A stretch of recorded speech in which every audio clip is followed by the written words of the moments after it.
Ibinasura ng pre-trial chamber ng International Criminal Court o ICC ang pagkwestiyon ng kampo ni dating Pangulong Rodrigo Duterte sa jurisdiksyon ng korte.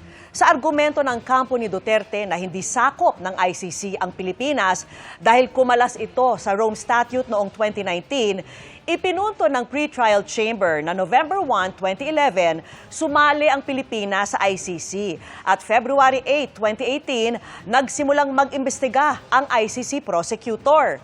Dahil state party ang Pilipinas, sa mga panahon na yon, iginit ng ICC na sakop ng jurisdiksyon nito ang alegasyong crimes against humanity laban kay Duterte na nangyari sa mga panahong yon.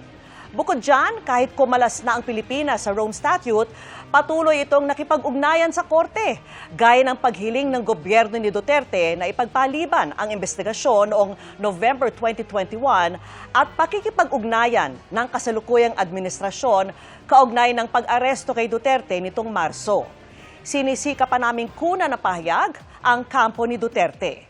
Ikinatuwa naman ng pamilya ng mga biktima ng war on drugs ang desisyon dahil mapapahinga na ang anilay paulit-ulit na issue ng jurisdiksyon ng korte.